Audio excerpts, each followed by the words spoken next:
है क्या, उससे आप आंसर जैसे हम अभी सॉल्व कर रहे हैं ना वैसे आंसर आ जाएगा, पर that answer will not be a justified answer. उसको आप सही नहीं कह सकते, मतलब जो हमारे नंबर्स हैं वो सपोर्ट नहीं कर रहे हमारी स्टेटमेंट को कि x and y are coprime.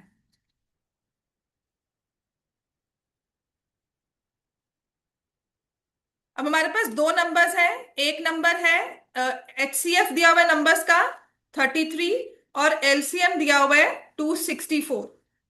हम कहते हैं let the numbers be 33x and 33y।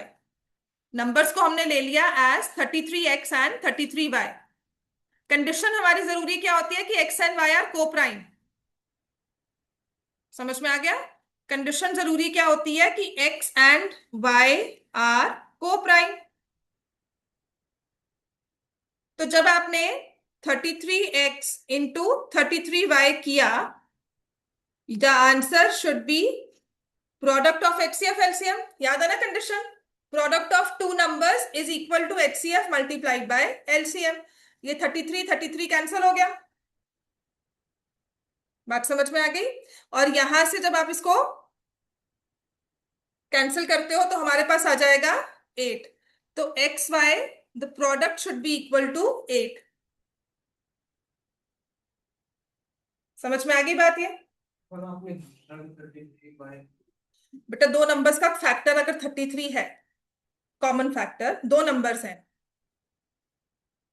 इसका भी कॉमन फैक्टर 33 है, इसमें से भी निकाला 33, तो जो बाकी फैक्टर बचे वो आपस में कोई भी कॉमन फैक्टर नहीं लिखेंगे। तो मैंने नंबर की फॉर्म लिख ली 33 मल्टीप्लाइड बाय सम नंबर 33, दूसरा number multiplied by some other number. X and y में कुछ भी कॉमन नहीं है। ठीक है? तो जब भी इस तरह का क्वेश्चन करना है इस तरह से ही सॉल्व करना है। वो भी कर सकते हो, मैं तुम्हें एक प्रॉपर वे बता रही हूँ। ठीक है? कि क्यों हम 1 और 8 ही लें। समझ में? तो आपने लिखा product of two numbers is equal to HCF multiplied by LCM। ठीक है? तो अगर हम x एंड y की वैल्यू निकालते हैं ना तो उनका प्रोडक्ट मेरे पास 8 आता है, कि जो एक्स वाई है उनको मल्टीप्लाई करके मेरे पास आंसर 8 आ गया।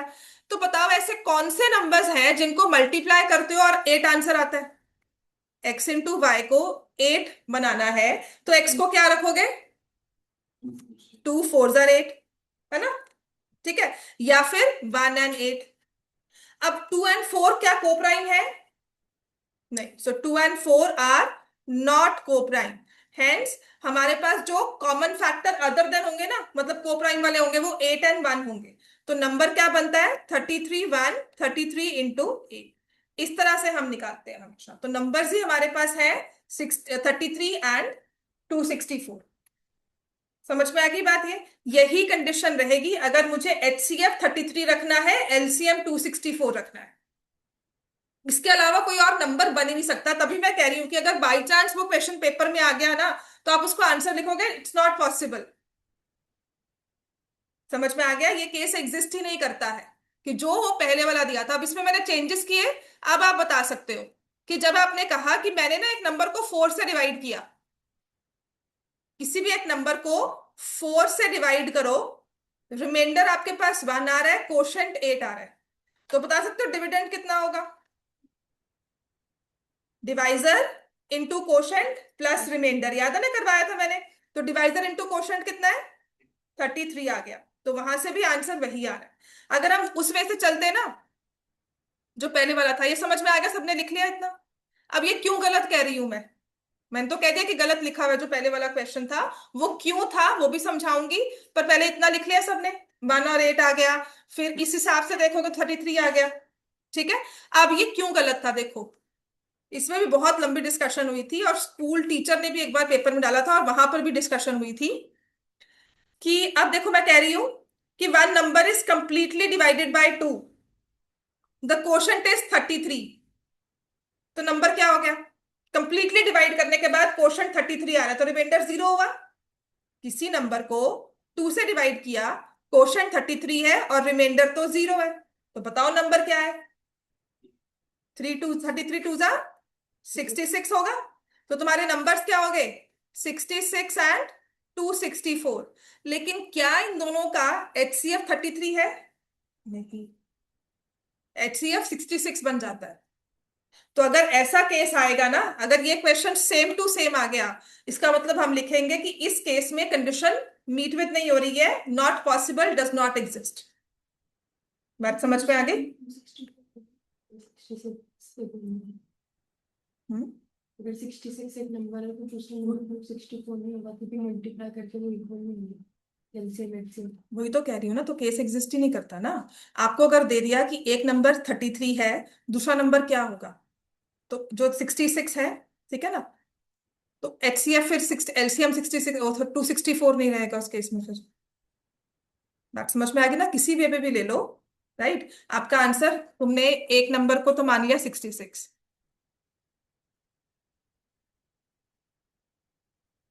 इस वे में ले लो। चलो, आपने कहा नंबर इज 66, ठीक है।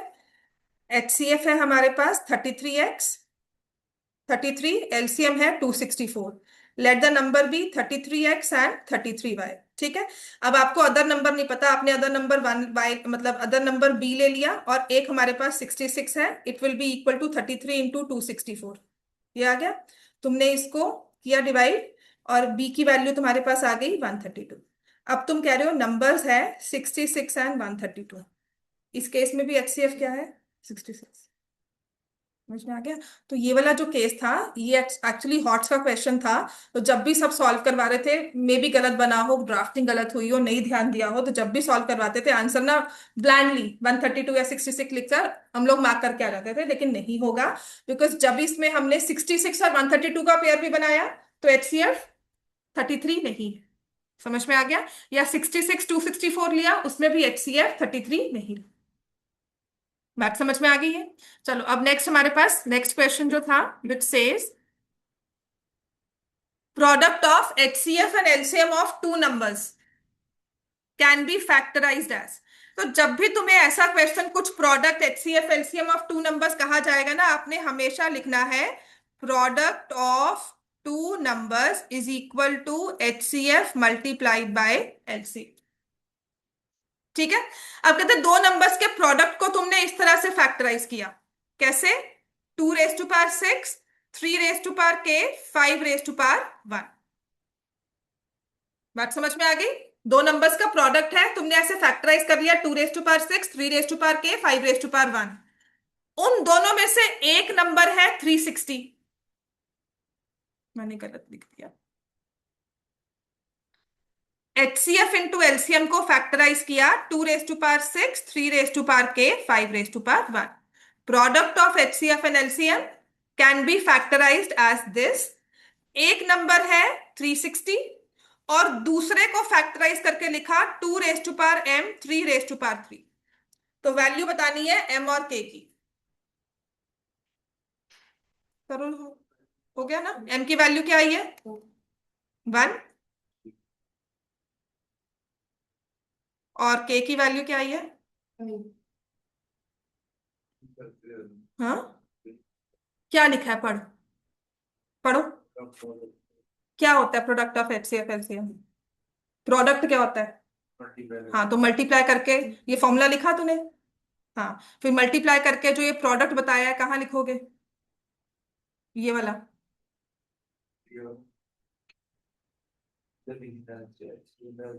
हाँ, तो लिख दिया।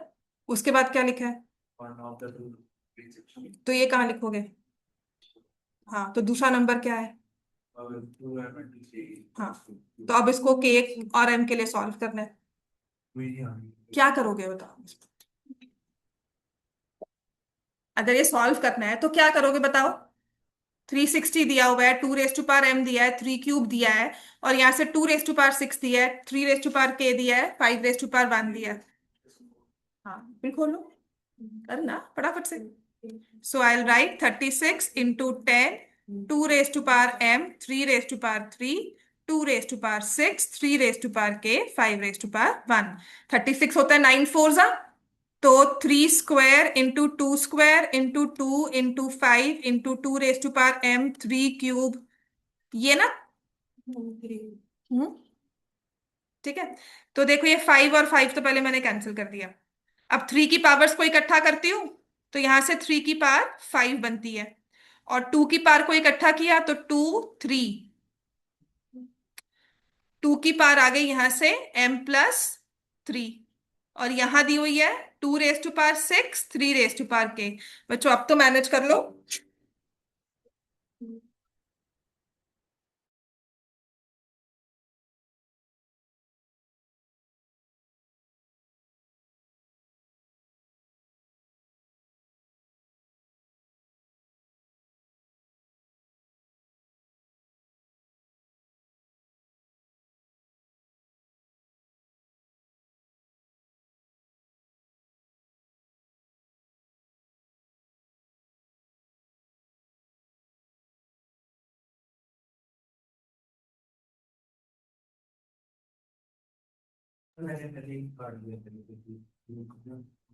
समझ में आ गया? अब अगर यहां पर हमें दिया हुआ है 2 की वैल्यू 6, और यहां लिखा है 2 की पावर m+3, क्या हो जाएगा?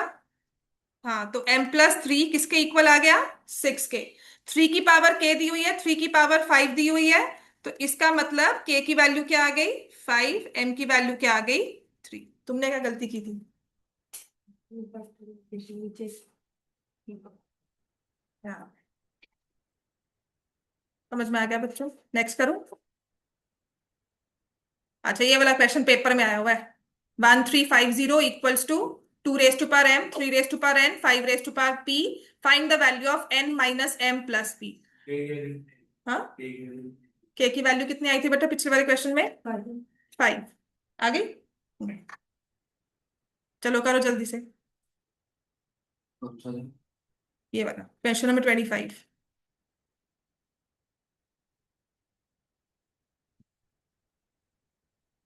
असाइनमेंट देखें उसमें क्या क्वेश्चन, वैसे सारी अगर ये असाइनमेंट देखी जाए तो उसमें होगा ही। तुम्हारे पास वो पहले वही करा दूं असाइनमेंट सारी?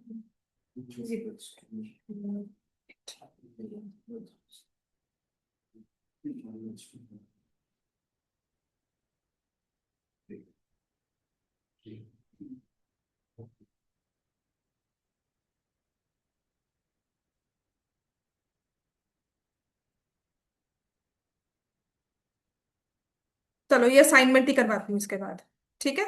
इसमें भी काफी कुछ कवर हो जाएगा, हमारे क्वेश्चंस भी कवर हो जाएंगे। 30 क्वेश्चंस हैं।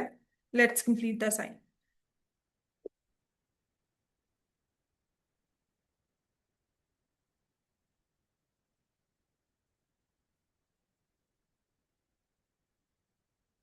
हमारे स्कूल वाली असाइनमेंट है ना, पहले वही कराती हूँ।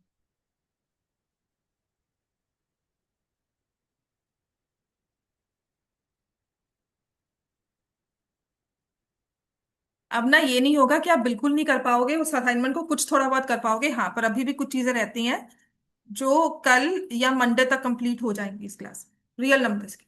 ठीक है, तो मैं वहीं से क्वेश्चंस करवा देती हूँ कि काफी क्वेश्चंस कवर हो जाएंगे, मेरी वर्कशीट के ही कवर हो जाएंगे सारे। चलो अब ये नेक्स्ट क्वेश्चन यहाँ से निकल गया, इनकी वैल्यू निकल गई बच्चों। तब तक वो डाउनलोड होता है, करवा के भेजूंगी तुम्हें आज। ठीक है, एम की वैल्यू क्या होगी, एन की वैल्यू क्या है, और पी की वैल्यू क्या है? What is the value of M? 1। N की वैल्यू क्या है? 2। और पी की वैल्यू क्या है? 3। सबको आ गया ना? अब ये जो भी दिया हुआ है हम कर सकते हैं। 1 - 2 + 3, बड़े ध्यान से करना, क्या आंसर होगा इसका? 2। ये टू की वैल्यू थ्री है और थ्री की वैल्यू मुझे नहीं पता, मैं तो आपसे पूछ रही हूँ, बताओ। और एन की 3 है, टू। पी की वैल्यू 2 है। चलो अब चेक करो, ठीक है कि नहीं है? क्योंकि 1350 इज 135 × 10, 135 होता है 15 9 जा, which I will write it as 3³ × 5 × 2 × 5। तो यहां से ये बन रहा है 3 की वैल्यू n, तो n की वैल्यू 3 ठीक है, 5 की पावर p की वैल्यू 2 बिल्कुल ठीक है, और m की वैल्यू 1 बिल्कुल ठीक आ गया। So it will B 1 - 3 + 2, answer will be 0। अब ये भी हमारा 26 क्वेश्चन भी ना, it is from board question. Board का क्वेश्चन है P and Q R prime numbers, HCF of P Q, LCM of P Q. दो नंबर्स है पी एंड क्यू प्राइम है, इनका एचसीएफ क्या होगा? 1, because they are coprime numbers. ठीक है ना, एचसीएफ हमेशा 1 होगा, और इनका एलसीएम क्या होगा? P मल्टीप्लाइड बाय Q, जैसे 2 और 5 ले लो, 2 and 7 ले लो, 3 and 7 ले लो, तो दो प्राइम नंबर्स का एलसीएम हमेशा उनका प्रोडक्ट होता है। अब यही चीज है P and Q are coprime numbers. P and Q are coprime, अब जरूरी नहीं है वो प्राइम हो, लेकिन आपस में वो को प्राइम है, तो उनका एचसीएफ क्या है?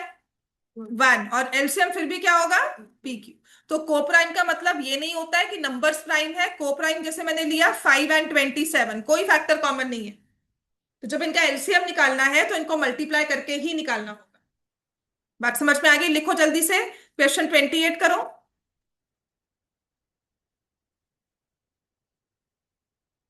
The ratio between HCF and LCM of 5, 15, 20। Ratio between HCF and LCM of 5, 15 and 20।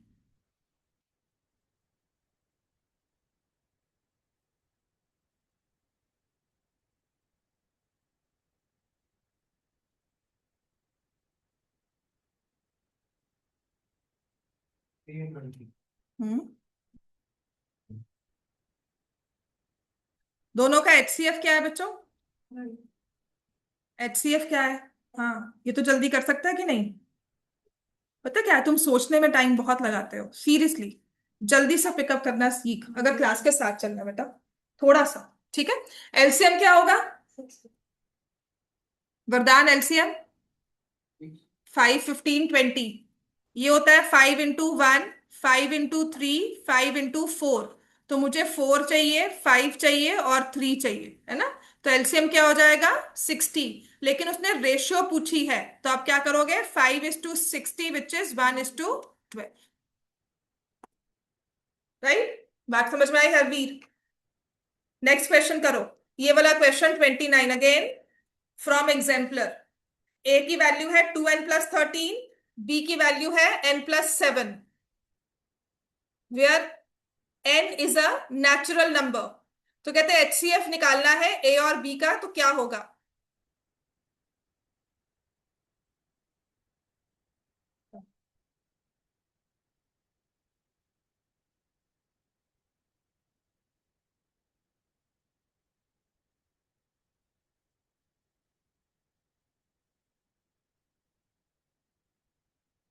2n+13 एक नंबर दिया हुआ है, एक n+7 दिया हुआ है। n जो है वो एक नेचुरल नंबर है, तो ऐसे केस में क्या करना चाहिए? Take the values of n as 1, 2, 3, put करके चेक करो। तो अगर n की वैल्यू 1 पुट करते हो तो क्या आएगा?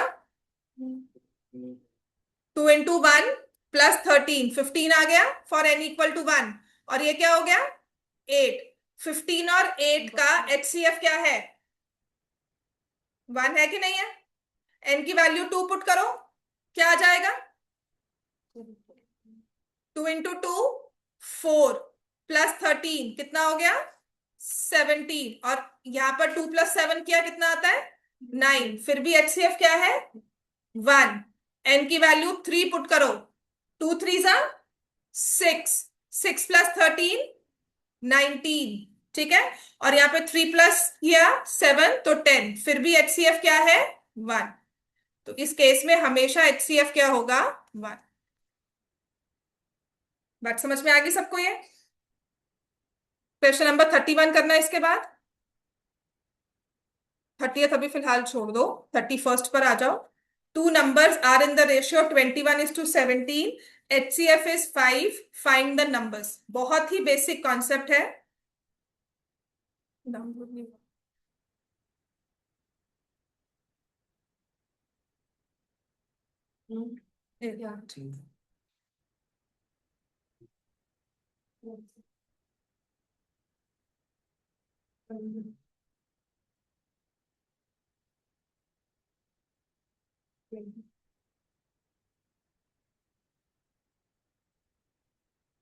Two numbers are in the ratio 21:17. HCF is 5. Find the numbers.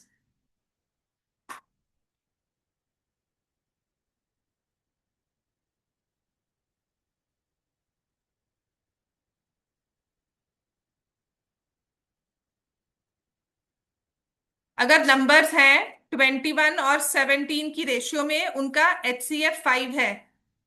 HCF क्या होता है? हाईएस्ट कॉमन फैक्टर मतलब जो भी इस नंबर में से कॉमन निकाल सकते थे वो कितना है? 5। और कॉमन निकालने के बाद कितना रह गया? एक में 21, एक में 17। तो क्या मैं कह सकती हूँ नंबर्स आर 21 into 5, 17 into 5। क्योंकि एचसीएफ निकाल दिया तो नंबर्स में कुछ भी कॉमन नहीं रहेगा।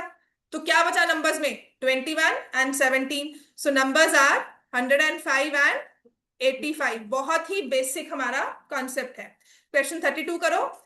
LCM of two numbers is 10 times their HCF. कल ऐसा ही क्वेश्चन करवाया था। Sum of HCF LCM is 495। एक नंबर 90 है, find the other number.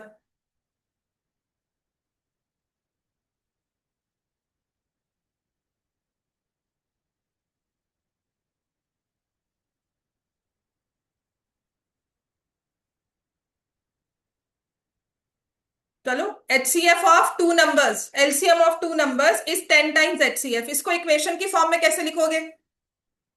LCM को एक नंबर ले लिया हमने, क्या लोगे? एल। कोई भी के ले लो, ए ले लो। और एचसीएफ को एच ले लिया, तो क्या इक्वेशन बनेगी? 10x। 10x एक्स क्या है बेटा? कोई भी वेरिएबल किस चीज को शो करता है बेटा? वो वेरिएबल तो मुझे भी पता है, इन दोनों में से क्या शो करेगा? तो लिख बच्चे, वो एलसीएम इक्वल टू 10x लिख दिया।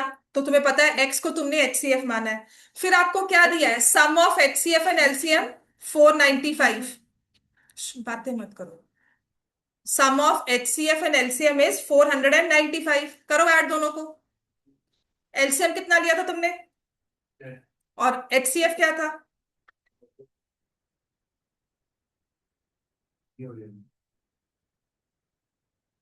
पता क्या है, तेरा दिमाग कहीं और चल रहा है।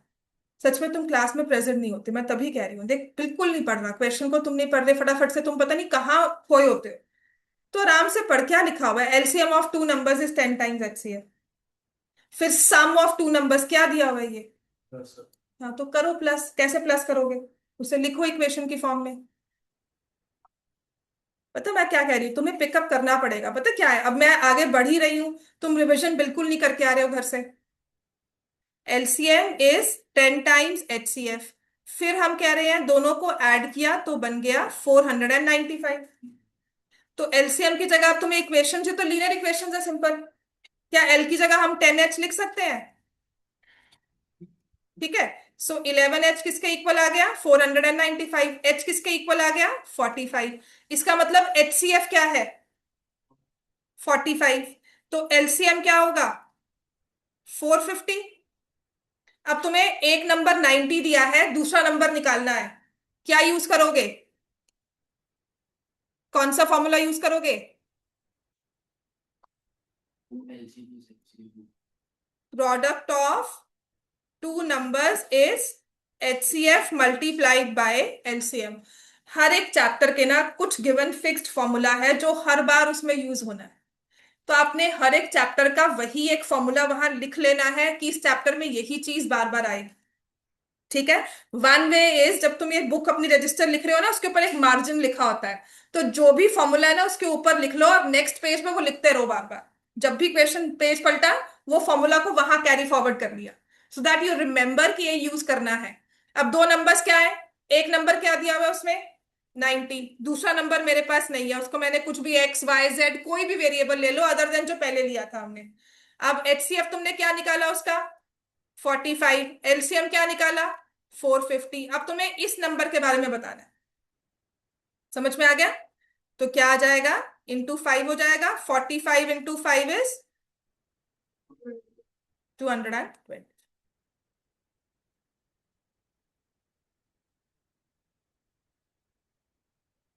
सो नंबर्स आर 90 and 225।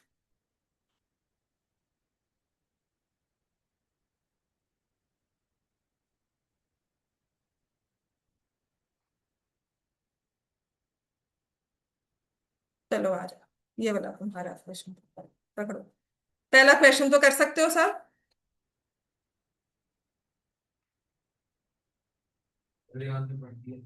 हम्म। मुझे आंसर बताओ पहले, पहले का आंसर 20 है कि नहीं है, क्या क्या यूज किया है इसमें फॉर्मूला?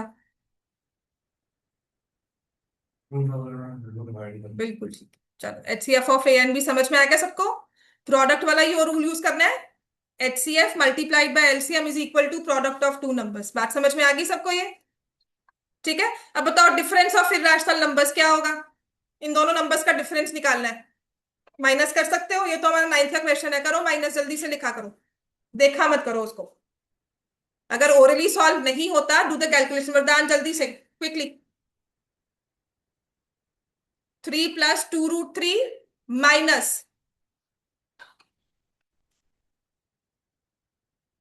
क्या करना चाहिए? माइनस। अब क्या करेंगे?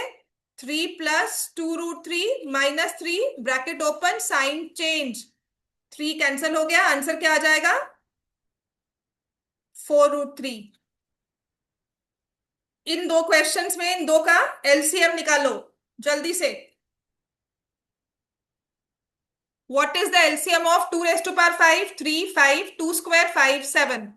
एलसीएम क्या होता है?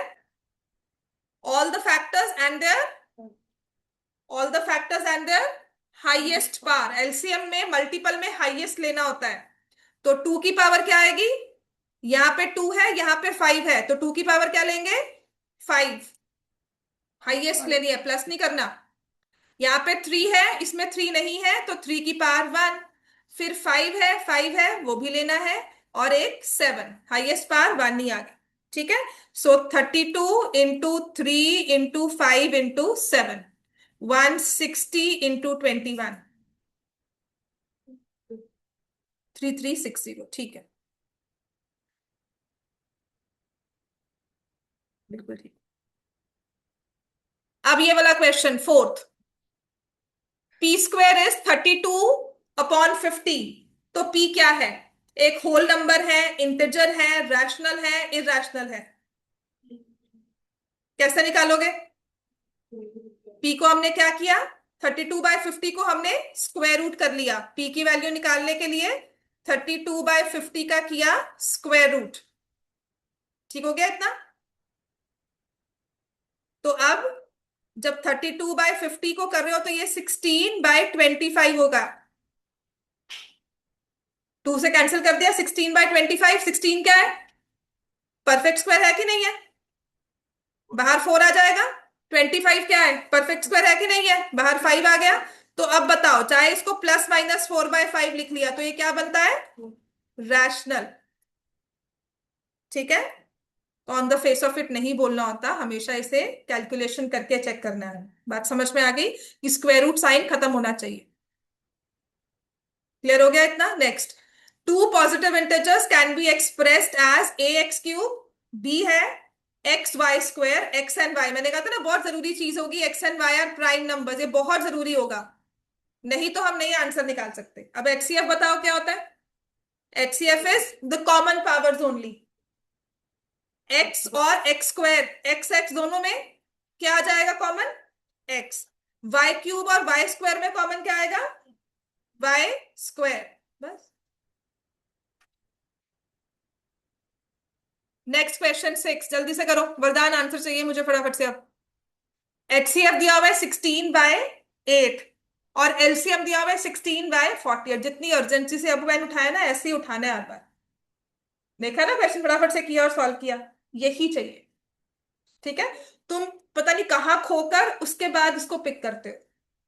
वो चीज ना, अपना जो अटेंशन स्पैन है बेटा उसको खत्म कर दे। ऐसा नहीं है मैथ्स नहीं ठीक होगी, पता क्या है, हम पहले कुछ सोच रहे हैं फिर अच्छा कुछ किसी और बात पे फोकस कर रहे हो, मुझे नहीं पता आप किस बात पे कर रहे हो। ठीक है। मैं ये पॉइंट कर रही हूँ, तुम्हारे में जो कमी है वो देख रही हूँ कि कहाँ हम लोग पीछे रह गए क्लास में। उसके बाद then you return to the class and then say कि अच्छा ये क्या हो रहा है। उस चीज को बच्चे खत्म करना है। वरदान देख ले, ये भी चीज बिल्कुल खत्म होनी चाहिए। अटेंशन बिल्कुल यहाँ पर है, चाहे जितना मर्जी बोर हो रहे हो। पढ़ाई आसान हो, बोरिंग तो होगी ना। यहाँ पे सच में कोई जोक वाली क्लास तो है नहीं कि आपके अटेंशन के लिए मैं बीच में जोक क्रैक करूंगी, सब हंसेंगे और सब क्लास में वापस आएंगे। वो भी होती है situation, but that depends from time to time. Attention span अपना लेकर आओ। नंबर चाहिए हमें बोर्ड्स में, है ना? अगर हमें इतना ही रहना है कि कुछ भी हो जाए फिर तो जो मर्जी करते रहो। HCF 16y का 8 है, 16y का 48। अब मुझे अगर आंसर निकालना है तो मैं क्या करूंगी? Product of two numbers is HCF multiplied by LCM। क्या होगा आंसर? वही चीज बार बार, product of two numbers. Polynomials में मैंने सम एंड प्रोडक्ट के अलावा कुछ नहीं बोला होगा। पॉलिनोमियल्स की केस में ये था, लीनियर इक्वेशंस में एक्स एंड वाई में इक्वेशन फॉर्म करो। यहां पर आकर हम टेक अगेन एंड अगेन, हम बार बार एक ही चीज अगर रिपीट कर रहे हैं, वो है product of two numbers HCF LCM। समझ में आ गई बात? LCM of two numbers is 1200। Which of the following can not be the HCF? तो क्या रूल होता है इसमें? HCF should divide LCM। जो HCF है उसको LCM को डिवाइड करना ही करना है, तभी वो HCF बनेगा। तो इनमें से कौन सा नंबर इस 1200 को डिवाइड नहीं कर रहा? 500 बस। ये ले, ये क्वेश्चन अभी करवा के चुकी हूँ। अब नंबर चेंज करके तुम्हें कुछ भी दे दो, फटाफट से इसका आंसर करो। LCM of two numbers is 45 times their HCF। Sum of LCM HCF is 1150। Then HCF is, अभी जस्ट करवाया है, कल भी करवाया था, आज भी करवाया है। LCM और HCF में रिलेशनशिप दिया हुआ है, इक्वेशंस का क्वेश्चन है। LCM HCF तो ऐसे ही दे दिया।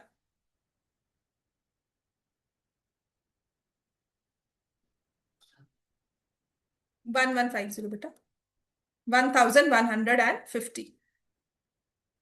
सीरियसली ये क्वेश्चन तो वो भी नहीं कह रहा फाइंड द अदर नंबर, इसने तो क्या HCF ही निकालो। तुम्हारा इक्वेशंस है, लीनियर इक्वेशंस में क्वेश्चन होता है ये।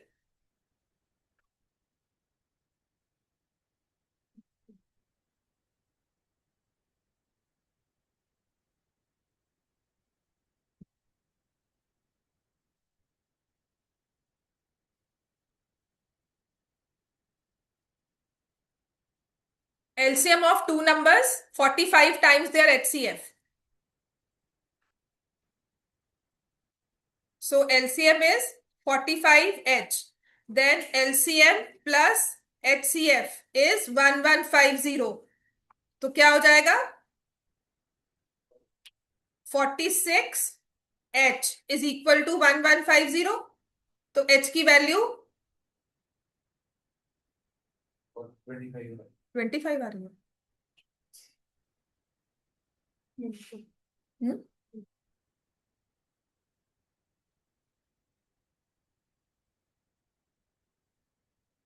The ratio of LCM and HCF of the least composite number and least prime number।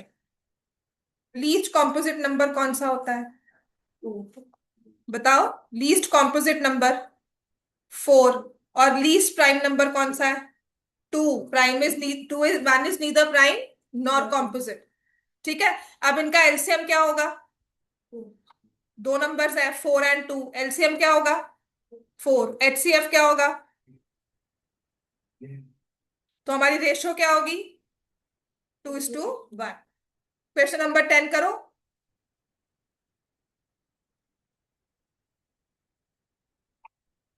52 और 91 का HCF 10m+3 की फॉर्म में एक्सप्रेस किया जा रहा है। वैल्यू ऑफ m बताना है।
हाँ जी बताओ क्या आंसर हुआ? 1 आ गया सबका। HCF क्या है दोनों का? दिस इज 13 4 और ये है 13 7। So what is the HCF? 13, ठीक है ना? हाँ, m की वैल्यू 1। अब आते हैं ये वाले टाइप ऑफ क्वेश्चंस जो हमारे पास आएगा। पहले 12th क्वेश्चन करो, 11th करवाती हूँ, 12th क्वेश्चन करो। Which of the following numbers always and with digit 6? C, 6 raised to power n will always end with 6। अब ये करो, ये देखो, वही सेम चीज फिर दोबारा से, ऑलवेज। 4 1 जा 4 raised to power 1 is 4, 4 square 16 हुआ। हर बार 4 की पावर 6 में एंड नहीं करती, 6 की पावर हमेशा 6 में एंड करेगी। 6 raised to power 1 is 6, 6 square 36, 6 cube 216, 1296, ठीक है। ऑलवेज कहा है तो 6 raised to power है। 8 भी होता है, ऐसा तो नहीं, 8 नहीं होता, सॉरी 4 होता है, और 2 भी तो होता है 16। इसको बोलते हैं साइक्लिसिटी, ठीक है। Then we have HCF of 90 and 144 is 18, 90 and 144 का LCM 10 into K। अब बताओ जी K की वैल्यू क्या है? वही सेम पूरी राम कहानी वही है। कौन सी? Product of two numbers, HCF into LCM। दो नंबर्स कौन से हैं? 90 एंड 144। HCF क्या है? 18। LCM क्या है? 10 इंटू K। बस सिर्फ वैल्यूज पुट करनी है तो।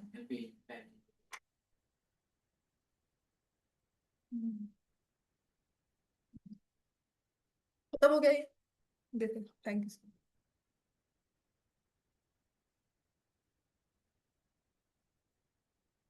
चलो करो, 90 144 18, LCM 90 144 10, के की वैल्यू बताओ बच्चों जल्दी से। आ रही है सबकी? वेरी गुड, आगे बढ़े। HCF of two consecutive odd numbers. पहले तो बताओ, टू कंसेक्टिव, कंसेक्टिव कौन से होते हैं? जो लगातार हो। लेकिन चाहिए ऑड, तो कौन से लोगे? ऑड नंबर कौन से हुए? 9 11 ले लिया। और क्या ले सकते हो?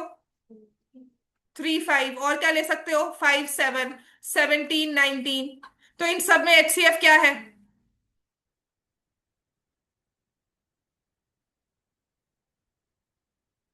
Product of two positive integers is equal to product of their HCF LCM. Then HCF of 32 36 is,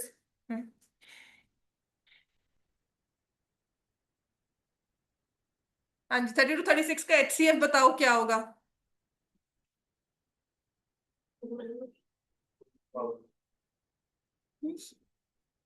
ठीक है।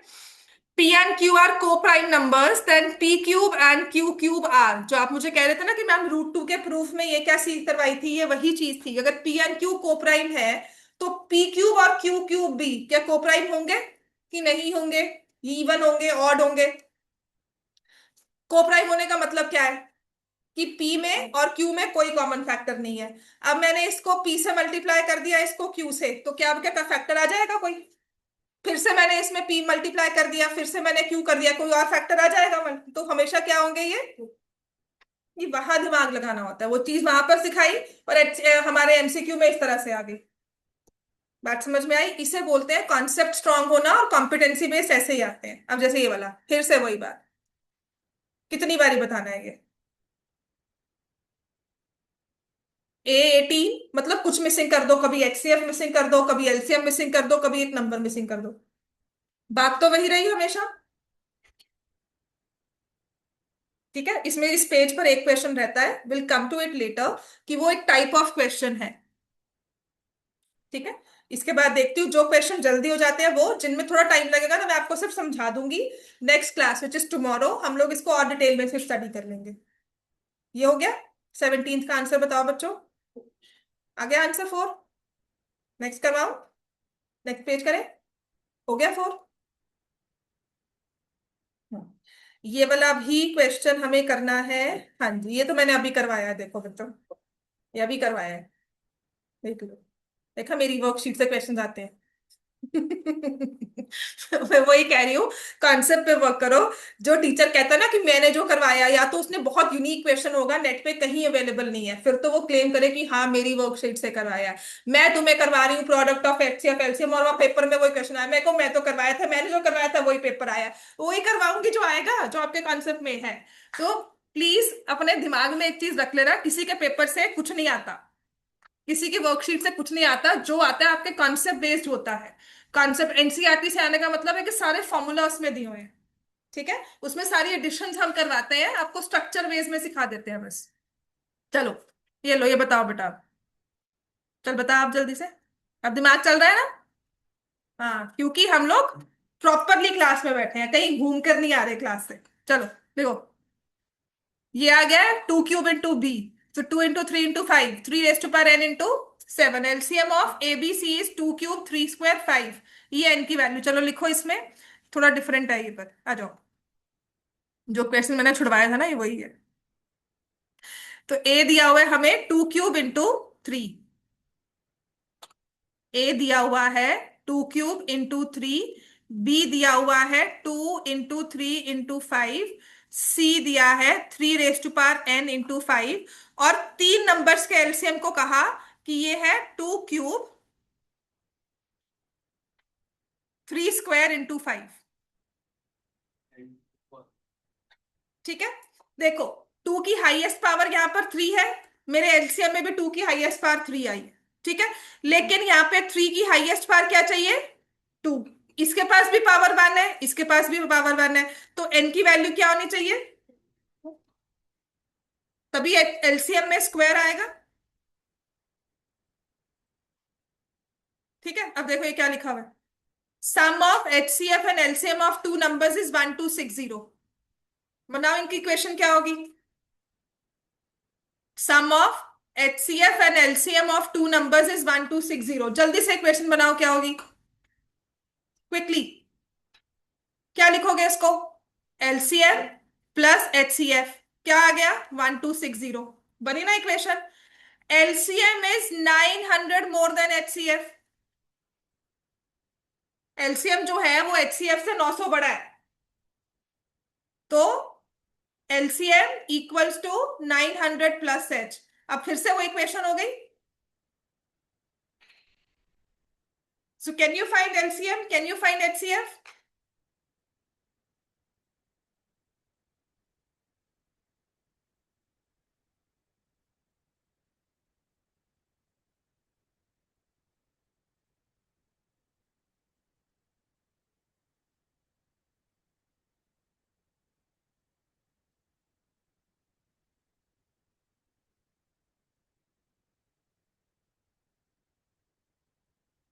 हाँ जी, क्या करोगे? यहां पर मुझे दिया हुआ है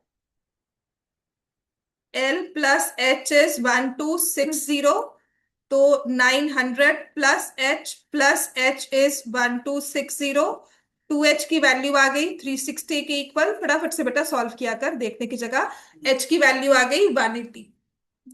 सो अगर HCF है 180, तो एलसीएम 900 प्लस कर दोगे तो आ जाएगा 1080। सो नाउ मल्टीप्लाई 1080 एंड 180, मेरे हिसाब से आंसर ये आता है, नहीं ये आता है, बी पार्ट आता है, 84 नहीं है, 44, 1944 है। ये भी हमारे बोर्ड्स में आया हुआ क्वेश्चन है, बोर्ड्स में आया था या सैम्पल पेपर में था? कंसेक्टिव जीरो भी आ गया था।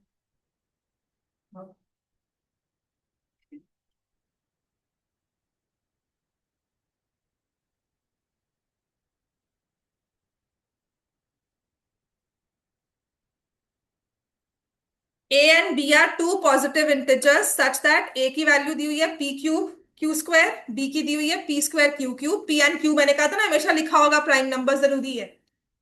अब बताओ, एचसीएफ दिया उसने इस फॉर्म में, एलसीएम दे दिया इस फॉर्म में, तो बताओ एचसीएफ क्या होगा, पी की पावर क्या होगी एचसीएफ में? 2 होगी, 3 होगी? एचसीएफ में 2 होगी। और क्यू की पावर क्या होगी? 4 होगी या 3 होगी? 3। तुम्हारे पास आ गया एम की वैल्यू क्या है? पी की वैल्यू एम थी ना, पी की पावर एम, तो एम की वैल्यू क्या आ गई? 2।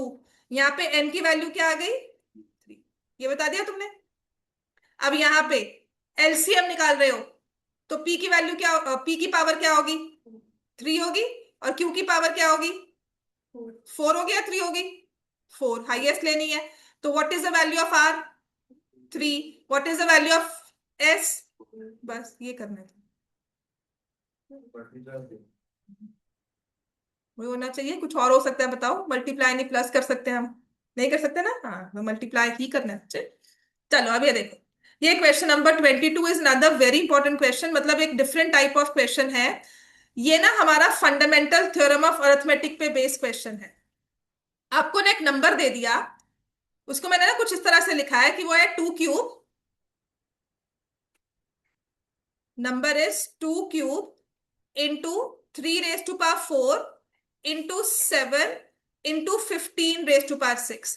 कहते हैं इस नंबर में मुझे बताओ कितने जीरोस आएंगे एंड में। इसको मल्टीप्लाई करोगे ना, प्रोडक्ट कुछ ना कुछ होगा। जैसे कि मैंने मान लो 2 स्क्वायर इंटू 5 किया, 2 स्क्वायर क्या होता है 4, इंटू 5 क्या क्या होता है 20।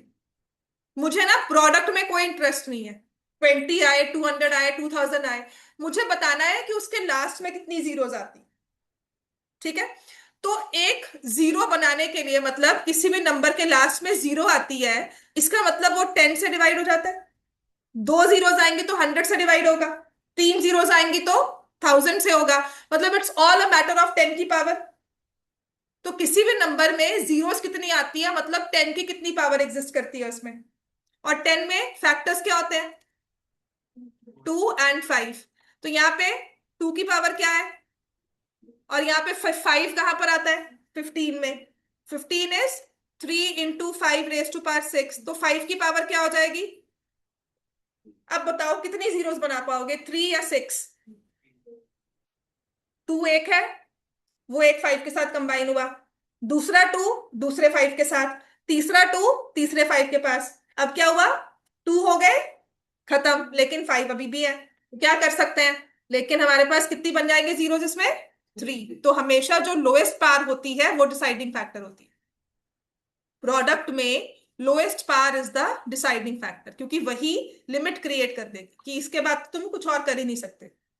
बात समझ में आ गई। Number of consecutive zeros in the end लिखा जाता है हमेशा, इन द लास्ट 3 प्लेसेस। ठीक है ना, लास्ट की प्लेसेस में इन द एंड लिखना बहुत जरूरी होता है। ओके, लीस्ट नंबर, ये भी क्वेश्चन बड़े आराम से कर सकते हो। Least number that is divisible by all the numbers from 1 to 10 both inclusive. क्या निकालना चाहिए इसमें, एक ऐसा नंबर जो लीस्ट हो, 1 से लेकर 10 तक सबसे डिवाइड हो जाए, एलसीएम।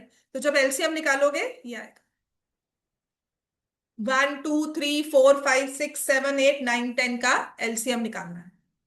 ठीक है, ये तो घर जाके कर सकते हो, है ना, ये निकाल लेना। अब इसके बाद है 3, ये वाला भी क्वेश्चन अभी रुक के करवाती हूँ, क्योंकि ये थोड़ा सा कॉन्सेप्ट बेस्ड जाएगा ना, लंबा टाइम लगेगा। 25th कर लो, बहुत इजीली हो जाएगा। देखो ये मैं कितनी बार करवा चुकी हूँ अब। HCF of 85 and 153 is expressible in the form of 85n minus 153। n की वैल्यू बताओ, पहले तो जल्दी से इसका HCF निकालो, क्या होगा। इकट्ठे क्वेश्चन तो है ना, मैं समझा रही हूँ। जैसे ये सारे क्वेश्चन ना स्टेटमेंट प्रॉब्लम्स हैं, तो मैं जो क्विकली होने वाले हैं और जो करवा चुकी हूँ बस उसके आंसर बता रही हूँ, उसके बाद तो ऑब्वियसली सारे करवाने ही हैं। जैसे ये वाला ये इकट्ठे 3 एक जैसे हो जाएंगे, ठीक है ना, पीछे जो छोड़कर आए हैं। तो इकट्ठे वाले क्वेश्चन समझाने आसान होते हैं। HCF of 85 and 153 is expressible in the form of, दोनों का HCF क्या होगा बच्चों 17। तो क्या लिखोगे 85n minus 153 equal to 17। 85n equals to 170। n की वैल्यू क्या आ जाएगी। ठीक है, अब रह गई है हमारी एप्लीकेशंस ऑफ HCF। सबसे पहला ये वाला क्वेश्चन, लार्जेस्ट नंबर। ये क्वेश्चन ना डिटेल में तो मैं करवाऊंगी ही, ऐसे बहुत सारे क्वेश्चंस, लेकिन अभी के लिए जल्दी से कॉन्सेप्ट समझ लो क्या कहा है। Largest number which divides 70 and 125, leaving remainders 5 and 8।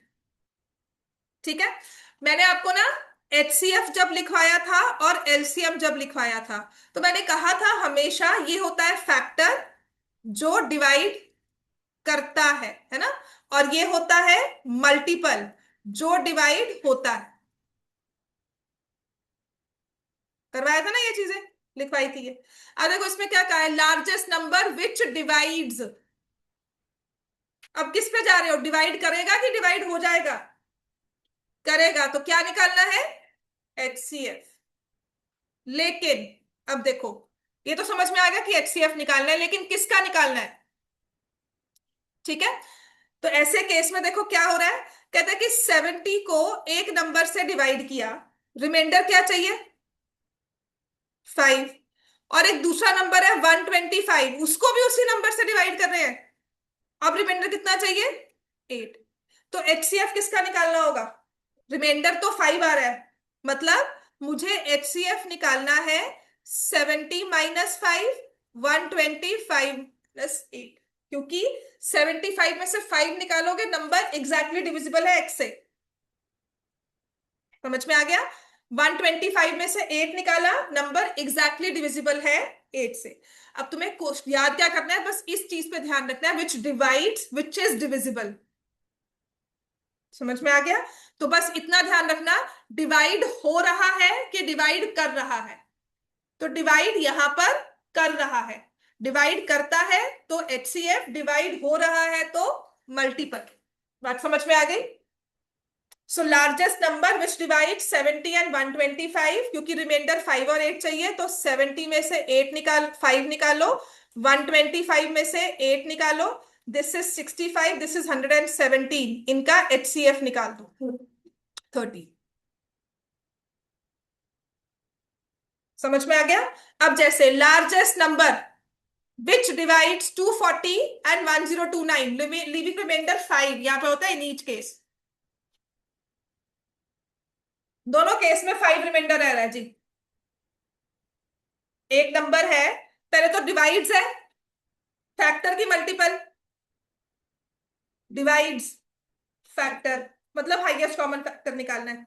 अब जो रिमाइंडर है उसको क्या करना होगा, माइनस, 245 में से 45 माइनस किया, कितना बचा, 240, और 1029 में से 5 माइनस किया, क्या आ गया, 1024। इन दोनों का क्या निकालोगे, क्योंकि डिवाइड कर रहा है तो HCF 16, ठीक है। अब ऐसे ही पिछले वाले पेज में क्वेश्चन था,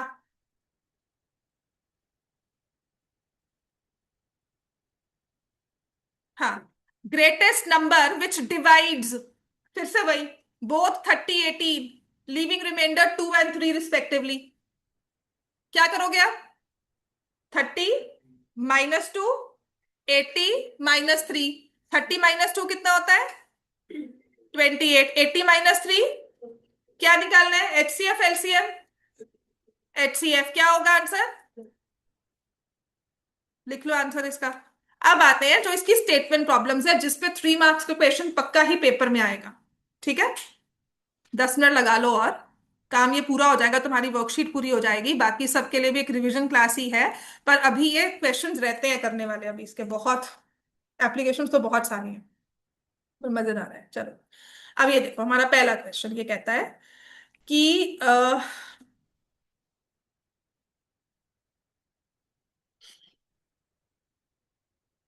चलो, ये रेक्टेंगुलर फील्ड दी हुई है, सर्कुलर फील्ड नहीं दी हुई, पहली बात तो हमारी बुक में सर्कुलर फील्ड है। चलो, ये दिया हुआ एक रेक्टेंगुलर फील्ड है हमारे पास, ठीक है, और उसकी डायमेंशंस है 150 और 60, समझ में आ गया। एक साइक्लिस्ट मान लो यहां से स्टार्ट किया, दोनों, दूसरे वाला भी यहीं से स्टार्ट करा, स्टार्ट टुगेदर, एक की स्पीड है 21 मीटर्स पर मिनट और दूसरे की है 28। दे cycle along the rectangular track around the field from the same point and at the same moment, इकट्ठे शुरू हुए, एक ही पॉइंट से शुरू हुए, ठीक है। After how many minutes will they meet again, तो उनका देखो चलने का सिस्टम क्या है, ऐसे जा रहे हैं, ठीक है। इस केस में ना क्या निकालना चाहिए, अगर वो बाउंड्री पे चल रहे हैं तो हमें क्या निकालना चाहिए इस केस में, पेरीमीटर। पहले बताओ पेरीमीटर क्या है, 2 × 150 + 60, क्या हो जाएगा, 2 × 210, 420 मीटर्स, समझ में आ गया। इसकी स्पीड क्या है फर्स्ट वाले बंदे की? 21। तो हमें क्या करना चाहिए? 420/21 मीटर्स, जो लिखो इसमें, ए कंप्लीट्स 1 राउंड इन 20 मिनट्स। पूरा चक्कर लगाने में 20 मिनट लग जाएंगे उसको, ठीक है। और दूसरा वाला बंदा जो है 420/28, हाउ मेनी मिनट्स? 15 मिनट्स। अगर ये स्टार्टिंग पॉइंट है, यहां से वापस आने में एक बंदे को लग रहे हैं 20 मिनट और दूसरे को लग रहे हैं 15 मिनट। अब देखो होता क्या है, एक बंदा तो फटाफट से 20 मिनट तक, 15 मिनट, 20 मिनट तक यहां आ गया, या 15 मिनट तक यहां आ गया। जो 20 मिनट वाला है वो 5 मिनट दूर होगा अभी, तो पहले राउंड में तो कभी नहीं मिले। इसके बाद मिलेंगे कि ये यहां पर जा रहा है, दूसरा ऐसे लीड ले रहा है, ठीक है। तो इस केस में क्या करना है कि जो पहला बंदा है वो हर 20 मिनट के बाद स्टार्टिंग पॉइंट पर आएगा, ठीक है।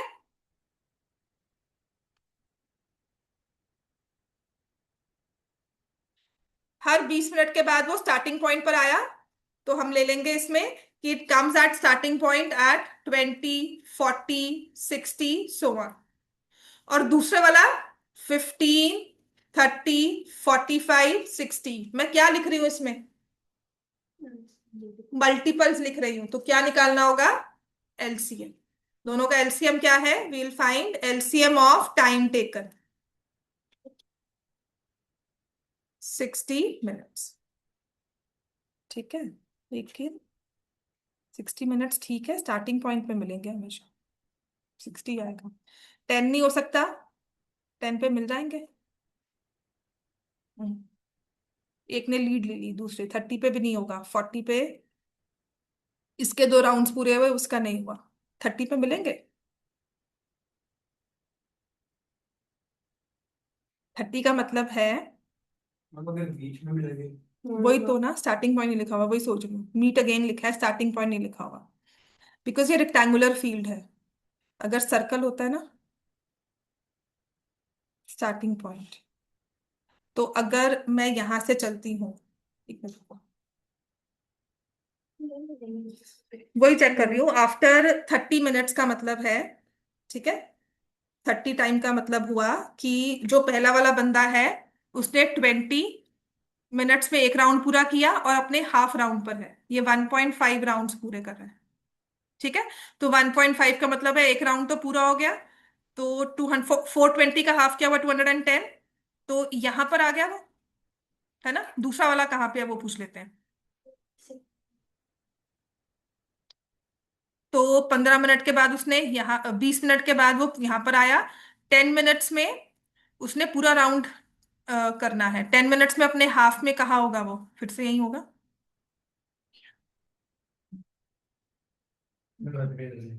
नहीं मैम, एक तो 20 है, एक 20 है, एक 15 है, ठीक है। 15 के जब हमने 30 मिनट्स लिए, तो 15 वाले ने 2 राउंड पूरे कर लेंगे, वो यहाँ पर होगा, ठीक है। दूसरा वाला यहाँ होगा, ठीक है। आंसर 60 आएगा। They meet again at the starting point, यही है। चलो तो ये वाला क्वेश्चन ये बड़ा अच्छा है। अलार्म क्लॉक वाले क्वेश्चन में, टाइम वाले क्वेश्चन में यूजुअली ना हमें एलसीएम ही निकालना होता है। देखो फिर से मैं जो चीज है ना पूरी क्लास लगा के समझा रही हूँ ना, पकड़ो, लिखो। 3 alarm clocks ring at intervals of 6, 9, 15 respectively. एक अलार्म क्लॉक बज रही है 6 मिनट के बाद, फिर बजेगी 12 मिनट्स के बाद, फिर बजेगी 18 मिनट्स के बाद। दूसरी वाली है 9, 18, 27। तीसरी वाली है 15, फिर 30 मिनट के बाद बजेगी, फिर 45 मिनट्स के बाद, एंड सो ऑन। तो क्या निकालना है? एलसीएम फाइंड करो इसमें। हाँ, LCM of 6, 9 and 15 which is 19। हाँ जी, ये वाला क्वेश्चन हमारी वर्कशीट में था, ये वाला भी कर लोगे। ये वाला बहुत अच्छा क्वेश्चन होता है। Greatest possible speed at which a girl can walk 95 metres and 175। Greatest possible का है ना, इसमें एचसीएफ निकाल देना, पर I will explain why greatest possible में हमें एचसीएफ निकालना। अगर 95 मीटर चलना है तो स्पीड 95 से कम होगी। 171 मीटर चलना है तो स्पीड 171 से कम होगी। और 95, 171 दोनों ही चलने हैं, तो 95 से कम चाहिए speed. So we are looking for a number which is less than 95। HCF हमेशा या तो 95 होगा या उससे छोटा होगा। तो इस केस में आंसर आ जाएगा 19 मीटर्स पर मिनट। लिख लो इसके आंसर। स्पीड चाहिए तुम्हें, ग्रेटेस्ट पॉसिबल लिखा हुआ है तो HCF में ग्रेटेस्ट होता है इसलिए। फिर अगर तुम्हें स्पीड रखनी है तो यू कैन नॉट, ऐसा नहीं होगा, तुम्हें कॉमन स्पीड रखनी दोनों के लिए, ठीक है। अब आप क्या कर रहे हो, 95 अगर आपको चलना है एग्जैक्ट में, ठीक है, और 171 भी चलना है एग्जैक्ट में, एग्जैक्ट नंबर ऑफ मिनट्स में, मतलब ये नहीं कि टाइम 1.5 हो। तो अगर मैं इसको फैक्टराइज करती हूँ, ये 19 × 5 आ रहा है और ये आ रहा है 19 × 9, ठीक है। तो मैं अगर 19 की स्पीड दोनों में रखूंगी वो मैक्सिमम होगी। I can walk at 1 meter per second also per minute. I can walk at maybe कुछ 2.5 भी ले लूं या 3.5 भी ले लूं, लेकिन मुझे एग्जैक्ट मिनट्स चाहिए। तो इसका मतलब मैक्सिमम स्पीड मैं कितनी दे सकती हूँ, 90। चलो नेक्स्ट है, 3 alarm clocks ring alarms at intervals of 20, 25, 30. If they beep together at 12 noon, at what time they will beep again for the first time? Alarm clock है, 20 मिनट के बाद बजेगी, स्नूज कर दिया उसके, फिर 20 मिनट बाद बजेगी। तो फर्स्ट अलार्म क्लॉक का टाइम क्या है, 20, 40 सो ऑन। दूसरी वाली 25, 50 सो ऑन, फिर 30, 60 सो ऑन। क्या निकालोगे, एलसीएम। एलसीएम बताओ इनका क्या होगा, 300, ठीक है, ठीक है। सो 300 मिनट्स के बाद तीनों इकट्ठी बजेंगी, right. So 300 minutes is how many hours, 5 hours. तो 12 बजे के बाद 5 आवर्स का टाइम क्या मतलब 5 PM। अब रहता है सिर्फ एक क्वेश्चन इसमें, है ना, ये वाला भी हो गया, ये, हाँ 26, बाकी बाकी सारे हो गए ना। चलो 26 देखो। In a formula racing competition, time taken by two racing cars A and B to complete one round track is 30 minutes। Round of track हो गया ना, एक ट्रैक का राउंड करने के लिए दो कार्स को, एक कार को लग रहे 30 मिनट्स, दूसरे को लग रहे P minutes. If the cars meet at the starting point for the first time after 90 minutes, तो ये क्या हो गया, cars meet again for the first time after 90 minutes, ये क्या हो गया, 90 मिनट्स के बाद वो फिर से स्टार्टिंग पॉइंट पे मिल रहे हैं, दैट इज द एलसीएम। तो आपको ये एलसीएम दिया हुआ है 90 मिनट्स का। जब भी मिलेंगे ना कार्स, जब भी रेसर्स भाग रहे हैं, अगर वो राउंड ऑफ द क्लॉक चल रहे हैं, मतलब किसी भी जगह के आसपास पे, ये नहीं कि सीधा भाग रहे हैं, if it's around the track, rectangle हो चाहे सर्कल हो, तो वो कहीं ना कहीं दोबारा, जब दोबारा से हमारा एक राउंड शुरू होगा तो कहीं ना कहीं जो फास्टर है वो स्लोअर को ओवरटेक करता ही है। समझ में आ गया। तो अगर कार्स दोबारा से मिल रही है फर्स्ट टाइम 90 मिनट्स के बाद, that means LCM is 90। HCF तुम्हें दिया हुआ है 15, पी की वैल्यू निकालनी है। Product of two numbers is equal to HCF into LCM. तो लिख लो इसमें, प्रोडक्ट ऑफ टू नंबर्स मतलब P into 30 is HCF which is 15, LCM जो कि है 90। तो पी की वैल्यू आ जाएगी 40। जाओ।